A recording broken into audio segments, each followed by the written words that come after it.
Hey there, Leo. Welcome to a tarot card reading, a random tarot card reading that I'm doing with you through the lens of Greek mythology. And when I say random and when I say Greek mythology, I mean we're going to be looking at a random point in your life, letting the cards kind of lay out whether we're talking about house, love, friendship, your job, your education. And I'm doing this in a sense where some stories of ancient history could help you with those circumstances.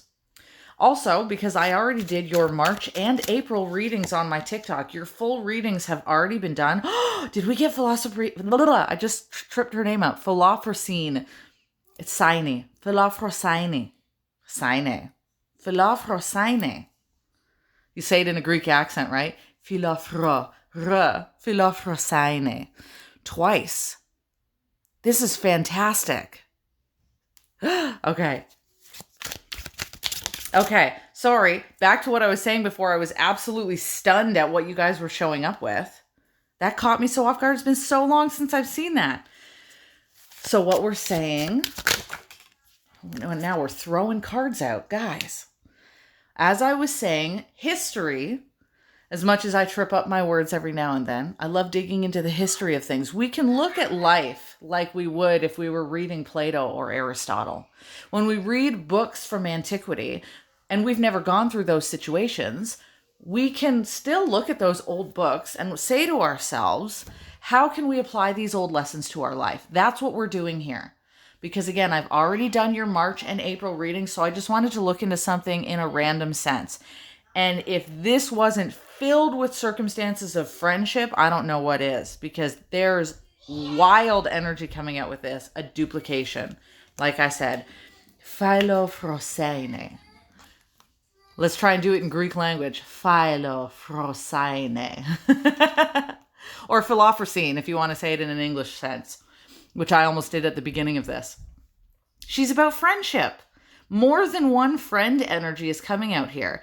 I think for you, Leos, this might be a time frame when you could find so much compassion coming your way, so much grace, so much gratitude, maybe more than one person who's bringing you a sense of grace.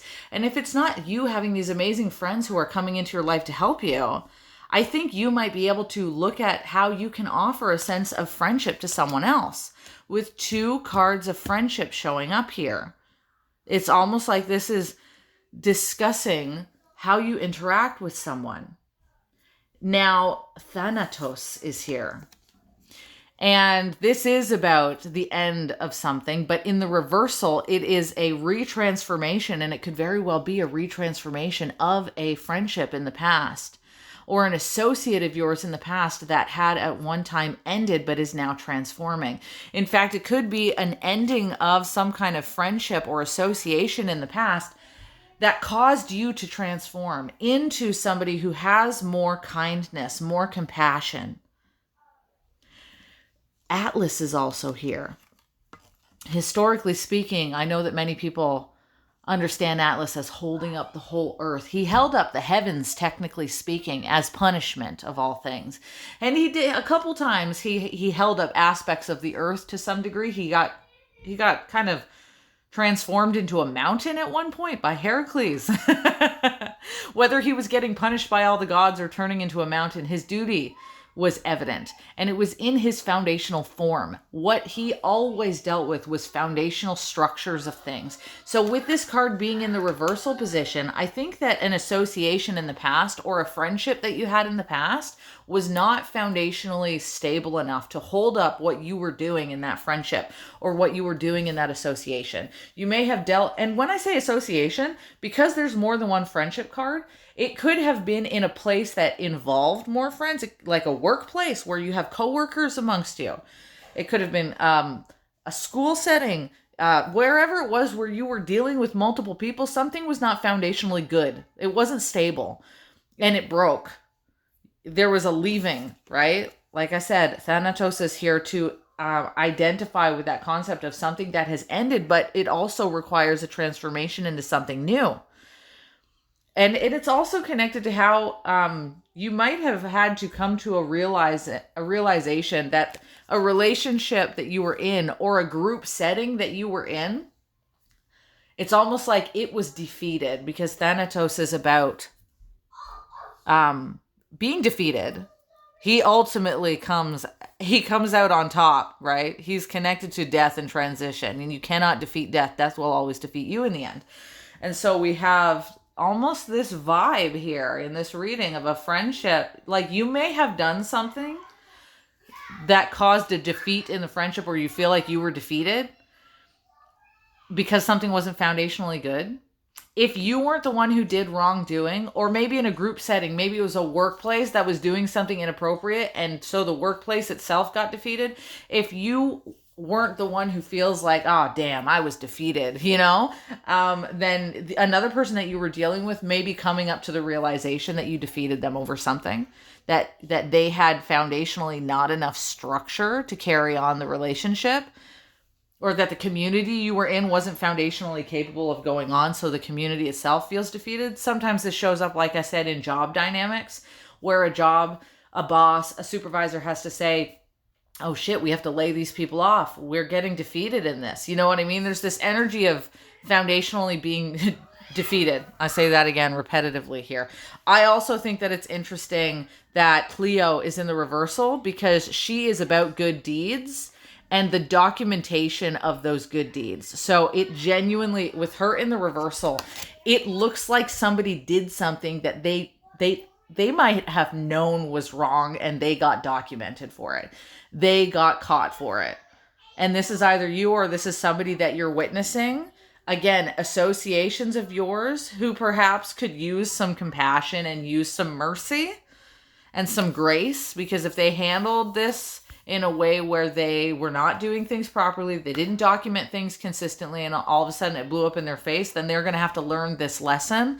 And while they learn this lesson, it would benefit for a little bit of grace and compassion. And if you were the one who did something and you got caught, especially in terms of documentation, if you got caught in writing doing something you shouldn't have, then give yourself some grace at this time.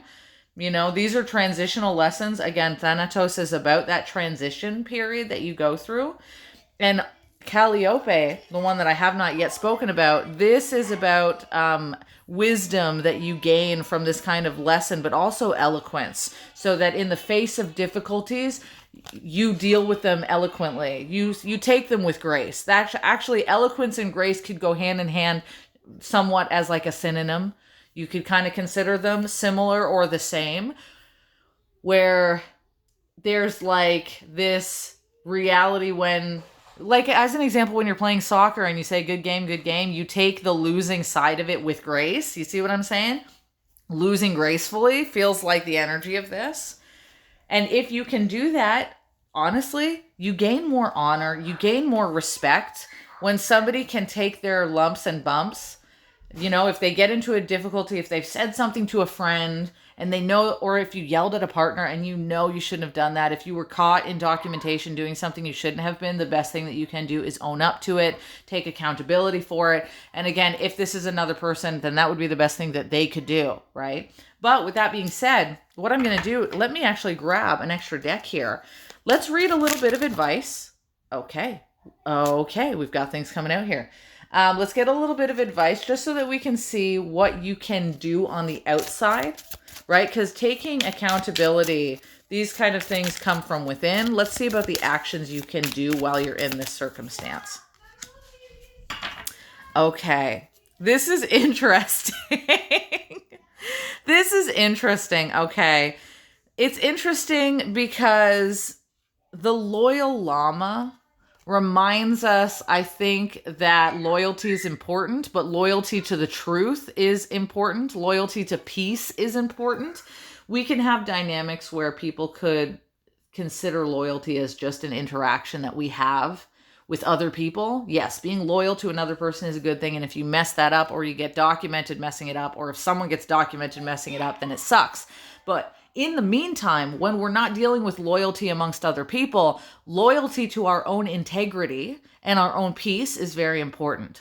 I say that because you have a lot of cards here about grace and compassion and eloquence. And so in the face of having the ability to be stingy or frustrated or rude or angered when these situations happen, if you're the one who happens to catch the shit end of the stick where someone was disloyal to you, it would still benefit you to remain eloquent in this time so as to not slip up and give anybody any reason to use your frustrations against you.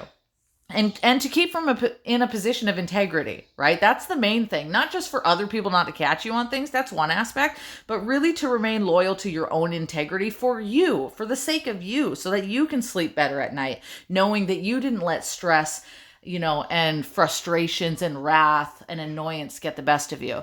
Stress kills, you know what I mean? I'm not saying that you're going to, cross out anytime soon, but I'm saying you deserve it from the insides of you, from the health of you, not just to maintain integrity and loyalty to your own peace, but because it's healthy. And other people's situations shouldn't be always the reason why we let that part of ourselves for a week straight or days straight, where our body physically gets weaker because of somebody else's nonsense. Now, I'm also saying that because the skunk just came up, and the skunk is about prudence, but it also immediately reminded me of somebody who can be stinky. I'm not saying that you're smelly, but in a prudery way, in a way where prudence is not being used effectively, but instead someone is snotty or, again, smelly. Because this is about being intentional. And a lot of times when we are mad about situations or we are anxious or annoyed about situations, we can come out of our peaceful stance and we end up in a non-conscious